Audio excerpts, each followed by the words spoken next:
Yo, what's up, everyone? This is Tsunamii exclusive interviews, and we are at 12's Wax with a very exclusive guest. Can you introduce yourself? Yo, what's up? My name is Monsrock, co-creator, Flipabeat Club, beat maker, MC, part-time photographer, and a dad. Yeah. Yeah, we have a very multi-talented person on the podcast today.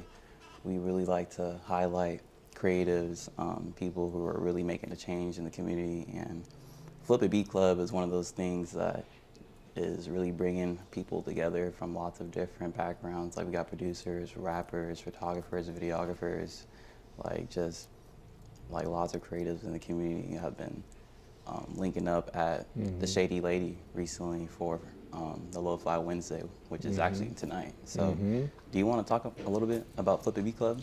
Yeah, actually, Flipabeat Club is not possible without places like 12's Wax. We actually started the network here on 34th and Broadway, and the concept is simple. It's just kind of like I always wanted to sit alongside my homies and my OGs and make beats and learn from them. And conversely, I wanted to share what I know.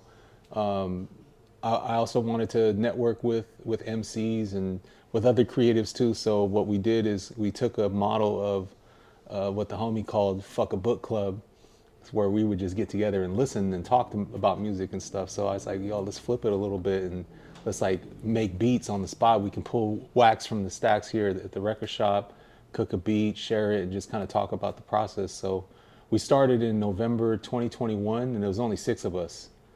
The very next month, it was like 32 people in this spot. Like it was packed. We had people sitting, in the corner with computers and samplers on their laps, and it just kind of took off from there. We spawned 11 chapters across the U.S. and Canada. We host an online cook-up session where people can log in from, like we have a cat in Tasmania, cats from Sweden. We've had some Japan heads pull up. South America, and we're all cooking up at the same time with the same samples that we issue, and just kind of hearing everybody's take on the same sounds, which is kind of dope because you never get 2 of the same thing. So who else was some of the founding members of Flipabeat Club? So really, Dibiase, the legend, the OG, my OG, man, salute Dibiase, and 12's Wax. We kind of all just partnered together to make this happen, and we started the cook-ups, like I said, November 2021. And then probably about 4 or 5 months later, we started popping up in different venues. And we started at, used to be a pizza spot across the block here. We pull up to the park. The homies would bring out speakers and everybody would just kind of congregate and play, what they made this week and cook up together at the park. So it's like, okay, we need to start like doing some live events. So aside from the monthly cook-up, doing the live shows and partnered with a bunch of different cats on that shit too. So now we have a live event series in Sacramento at the Shady Lady, like you mentioned. We have a monthly in San Francisco at Neck of the Woods called Waveform. You should check that out. Also a monthly in Davis at Armadillo Records, kind of catering to the college student crowd. So Yeah, Armadillo Records is pretty dope. Spent a lot of time in Davis. So how long have you been working at 12's Wax?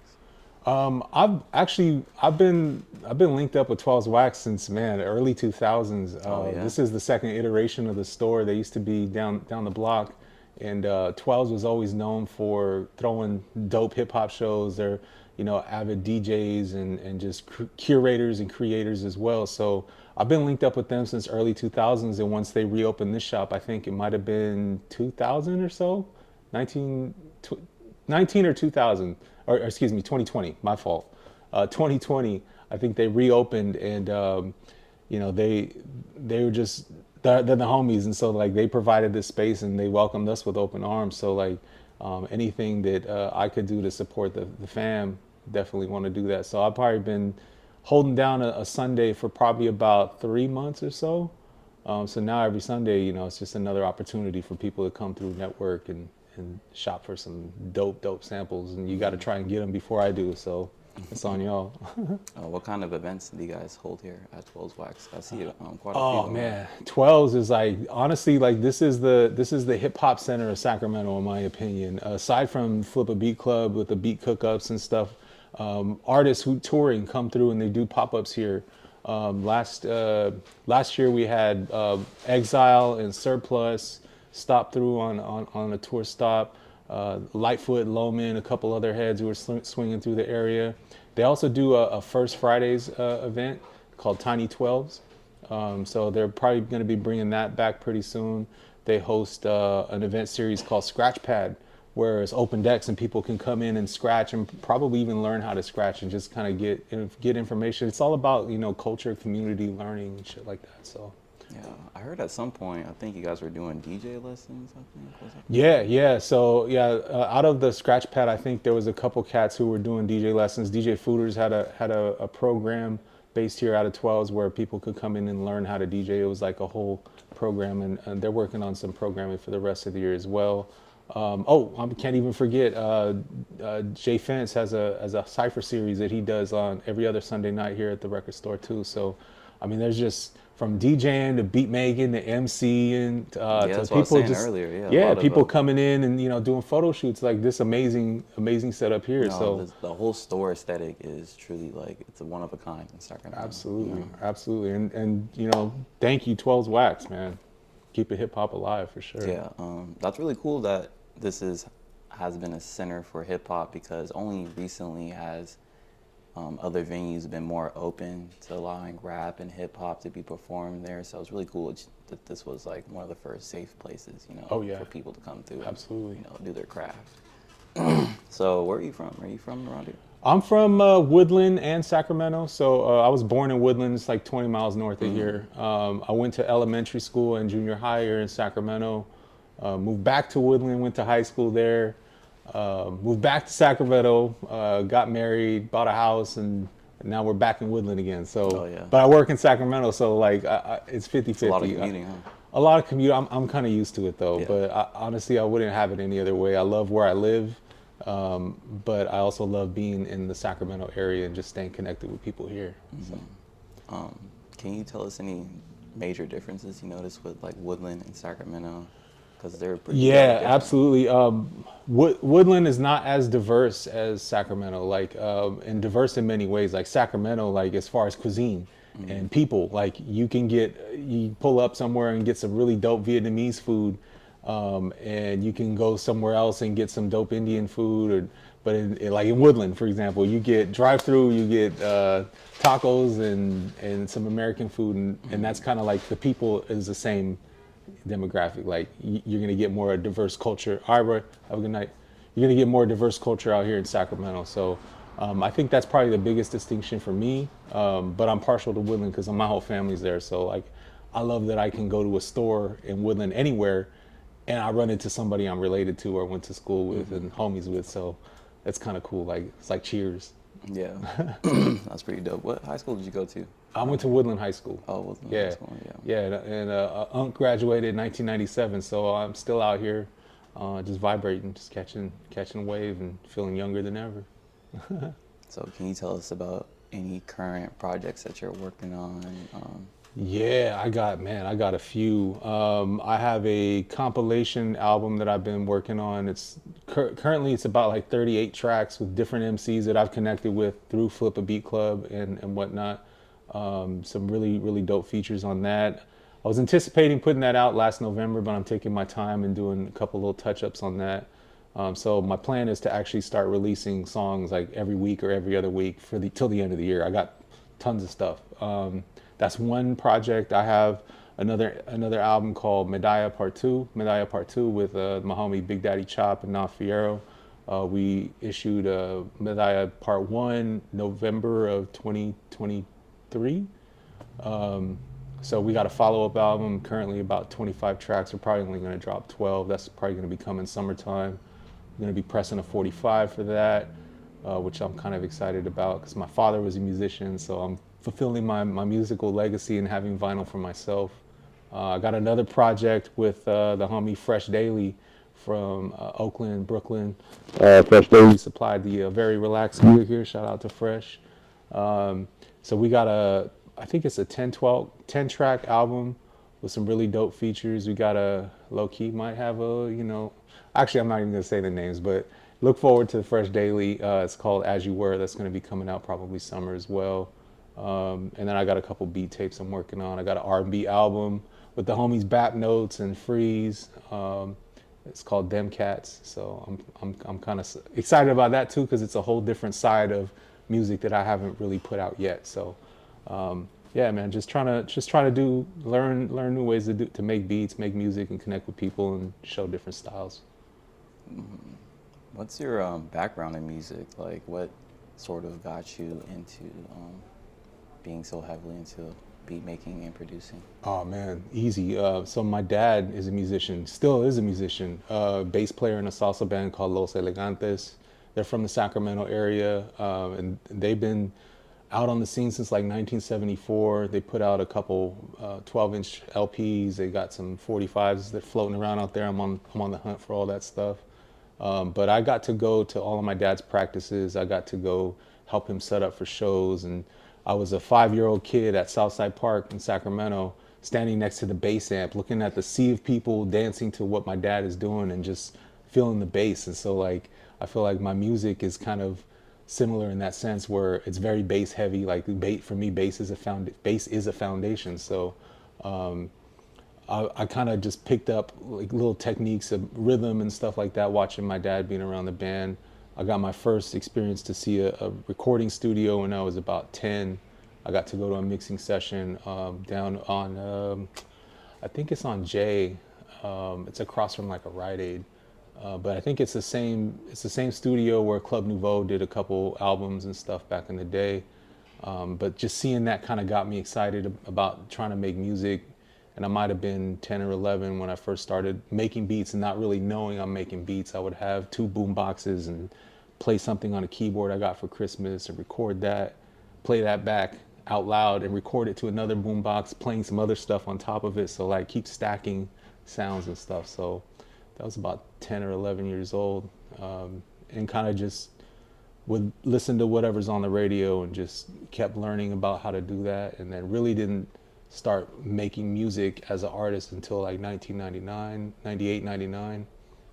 Put out a couple tapes we made on a 4-track machine, started doing shows around Sacramento, and that's about the time I linked up with 12's Wax. That's dope. It's all downhill from there. Or What's the uphill. story behind linking up with 12's Wax? So the way I linked up with 12's Wax, the homie Freeze, who is on this project called Dem Cats, I'm going to be releasing. I was barely learning how to sample on this digital 8-track that I had, and his group called the Attic Merchants had this song called I can't remember the song actually. It was a song by Attic Merchants, and it was this open drum break. But being new to sampling, I wanted to approach him like, yo, is it cool if I use this? Because I've made a whole beat using his drum loop, and met up with him at a bar, and he was super cool, invited us to pull up to one of his shows. Then we started getting invited to play, being the homies. We had a group called I&E back in the day, and we would just pull up and rock and just go crazy. And so 12s saw that our group was just active, and we brought like 40 motherfuckers with us. So like when you're a promoter looking for attendance, I mean, you obviously want to get people who have some draw. So we would just pull up rec shop and just party, just had a good time. And so we just kept getting invited back, and I would work. I worked at a restaurant downtown, and I would take the bus after work and just hang out at the old 12's location, drink a beer on the couch and listen to records and make beats. Just hanging out, being a fly on the wall, and just soaking up game. And really, that's kind of like that's really what people need to do sometimes, is just to be present, just to be visible. Because like pulling up to this record store, like there's so many people you can meet and talk to and learn from. So that's really what was just my motivation, just to soak up as much information as I could. And so, yeah, here we are. No, yeah, for sure. This is one of my favorite places to come through and just see who's in here. Yeah. People are always chatting it up about Yeah. music or just whatever, So I definitely feel that. Who are some of your biggest inspirations when it comes to like creativity in general? Man, creativity, that comes in so many ways. Like, I think my earliest inspirations were my dad and his band, just learning Latin rhythms, and I feel like the bass especially is kind of like, it's percussive, it's rhythmic. and it's a bounce. So like I feel like my music is kind of a lot of it's inspired by that. I learned a lot from my OGs, from Bap Notes. Was an amazing musician, beat maker. The Cuff was another group. Shout out to the homie Space. I learned a lot just going to shows and just kind of soaking up the vibes. DJ Fooders was actually one of my inspirations as well. He was the first person to show me how to use an MPC. So I used to go to his apartment and hang out and learn how to make beats on the MPC before I had one. DJ Epic is another one. Really, man, just the people in my circle, other than the music I would listen to, you know, Jay Dilla, DJ Premier, Boot Camp Click, but also like Ant Banks, you know what I'm saying, like the slaps. Mm-hmm. Yeah, there's a lot of producers out here. You know, I don't think a lot of our viewers will know many of them, but definitely got to go check them out. Mm-hmm.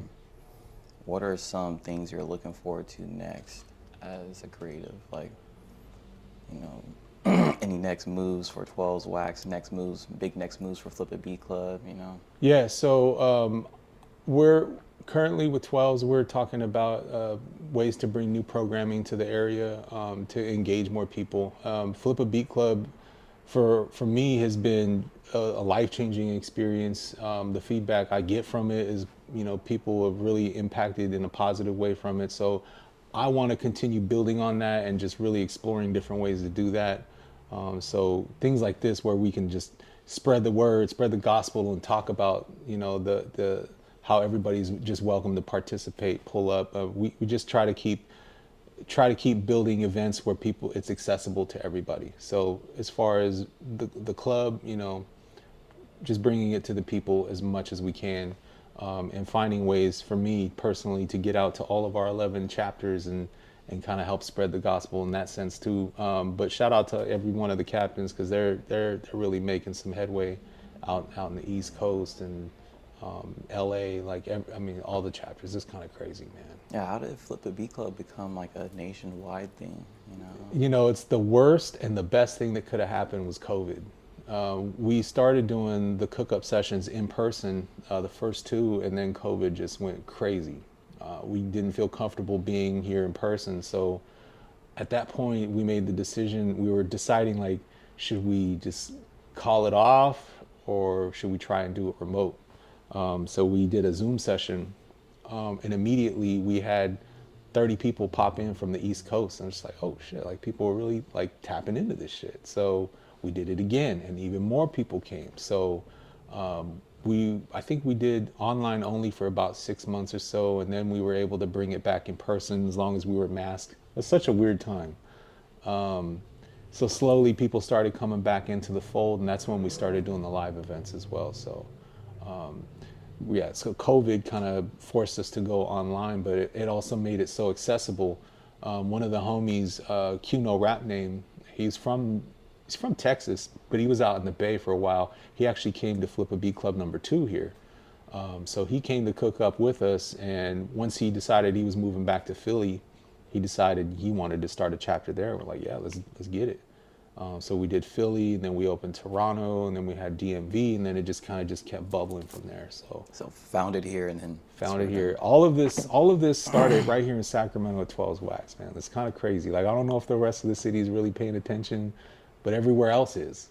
So it's cool that you're even talking about it with me, man. I appreciate it. Oh yeah, I totally didn't know about it, but then once I think the first event I came through, it was like a meetup here, and there's a bunch of different producers. I was like, okay, cool. I'm not a producer, but you know, I'm like meeting people and really just getting like a outside look on the whole culture. And I'm like, wow, you know, and you know, I started paying more attention. I was like, oh, saw the Lo-Fi Wednesdays and stuff, and then Sav from Look Cypher actually invited me, so I pulled up, and you know, I haven't been stopping since. I love the Shady Lady. It's a really cool venue. Yeah, and shout out to the Look Cypher too, man. I have mad respect for anybody, any group of people who are trying to just build community and support others like that. We need to definitely spotlight that kind of stuff, man, for sure. And he's not even really charging for people to come on and rap. You know, it's not even a monetary like profit thing. He's really doing it purely for the culture. You know, that's dope. That's dope. So I really want to thank you for coming in, you know, allowing us to interview you in this cool space. I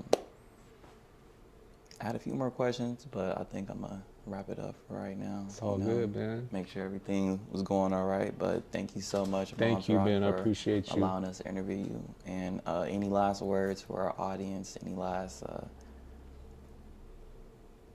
pieces of advice or inspiration? Man, as far as advice, man, the best thing, if you're ever looking to get involved into the Flipabeat Club and anything, any community, man, it's just so important to be present, be open-minded.